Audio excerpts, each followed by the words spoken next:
Salam kasih, damai Kristus menyertai kita. Janganlah mencintai dunia atau barang-barang duniawi, sebab dunia ini akan segera berlalu. Oleh Santo Nikolaus dari Tolentino.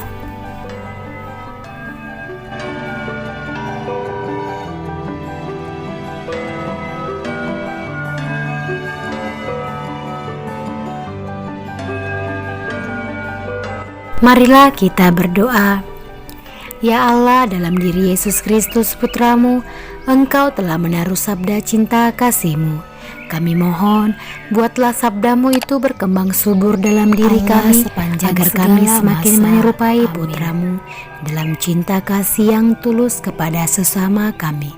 Sebab Dialah Tuhan pengantara kami, yang bersama dengan Dikau dalam persatuan Roh Kudus, hidup dan berkuasa Allah sepanjang segala masa. Amin.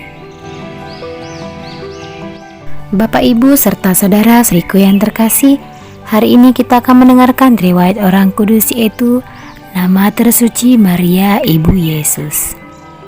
Menurut Santo Bernardus, nama Maria berkaitan dengan kata mare, yang berarti laut. Nama ini kemudian diabadikan dengan menjuluki Maria sebagai Stella Maris, yang berarti bintang laut, sebagaimana dinyanyikan dalam himne Ave Bintang Laut. Sungguh Ibu Tuhan dan tetap perawan pintu gerbang surga. Menurut pengalaman iman banyak orang saleh, orang yang mengalami berbagai kesusahan dan kegelisahan akan terhibur bila memandang bintang itu sambil menyebut nama Maria Bunda Yesus.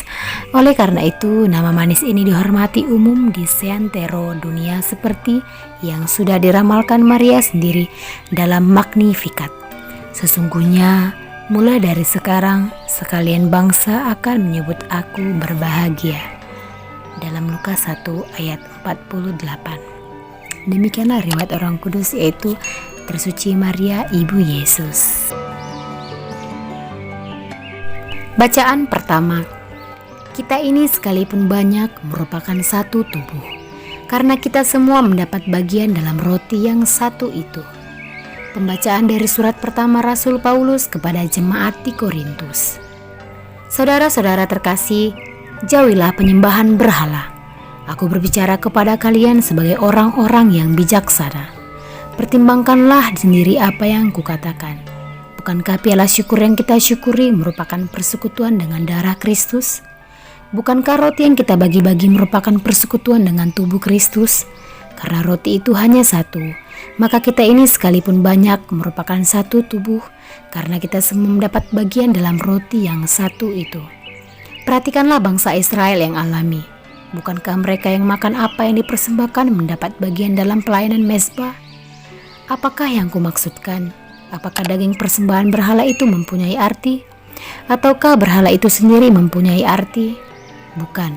Yang kumaksudkan ialah apa yang mereka persembahkan itu dipersembahkan kepada roh-roh jahat, bukan kepada Allah. Dan aku tidak mau kalian bersekutu dengan roh-roh jahat. Kalian tidak dapat minum dari piala Tuhan dan sekaligus juga dari piala-piala roh jahat. Kalian tidak dapat mengambil bagian dalam perjamuan Tuhan dan sekaligus juga dalam perjamuan roh-roh jahat. Atau maukah kita membangkitkan cemburu Tuhan? Demikianlah sabda Tuhan. Syukur kepada Allah. Bacaan Injil. Mengapa kalian berseru kepadaku, Tuhan, Tuhan, padahal kalian tidak melakukan apa yang kukatakan? Inilah Injil Yesus Kristus menurut Lukas. Yesus menyampaikan wejangan ini kepada murid-muridnya. Tidak ada pohon baik yang menghasilkan buah yang tidak baik, dan tidak ada pula pohon tidak baik yang menghasilkan buah baik. Sebab setiap pohon dikenal dari buahnya. Karena dari semak duri orang tidak memetik buah ara, dan dari duri-duri orang tidak memetik buah anggur. Orang yang baik mengeluarkan barang yang baik dari pemeliharaan hatinya yang baik.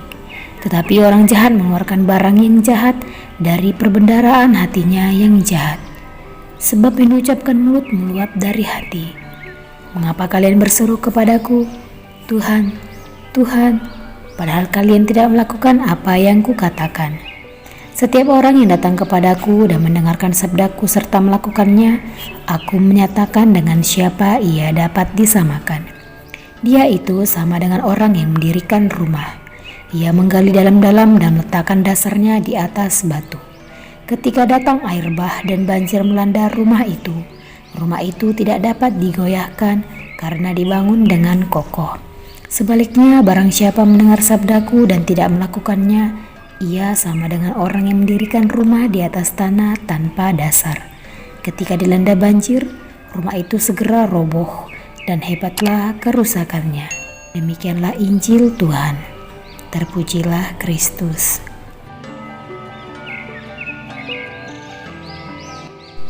Bapak, Ibu, serta saudara-saudariku yang terkasih, hari ini kita akan mendengarkan renungan tentang konsisten. Karena yang diucapkan mulutnya meluap dari hatinya. Dalam Lukas 6 ayat 45. Ketika suasana hati sedang gembira, biasanya sikap dan perkataan yang keluar dari mulut adalah hal-hal yang baik. Demikian juga sebaliknya, jika hati sedang galau atau bahkan emosi, perkataan yang keluar bisa tidak terpuji dan tidak memberkati, baik bagi diri sendiri maupun bagi orang lain. Karakter seseorang akan terlihat dari cara ia merespon setiap hal yang dialaminya. Tidak mudah untuk selalu konsisten mengendalikan diri agar tidak terbawa situasi.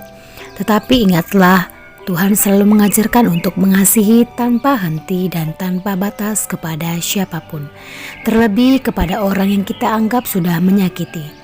Meski tidak mudah, namun itulah perintah Tuhan yang harus terus kita kerjakan sepanjang hidup kita, dan itulah jalan menuju keserupaan dengannya. Yang perlu kita sadari adalah setiap orang memiliki latar belakang yang berbeda.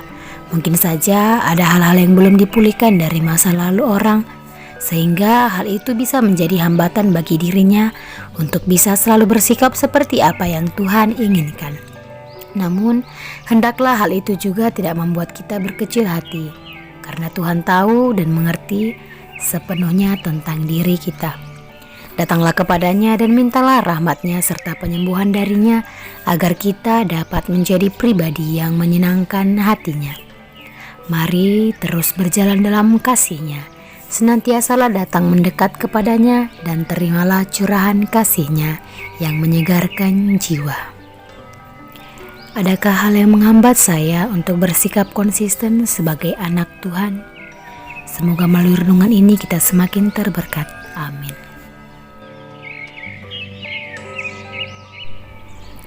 Marilah kita berdoa. Terima kasih ya Yesus atas sabdamu hari ini. Engkau mengajak aku untuk terus-menerus membaharui diri. Engkau juga mengajari aku untuk bersikap rendah hati kepada sesama. Berkatilah usahaku untuk bersikap penuh kasih, terutama kepada mereka yang menyakiti hatiku. Amin.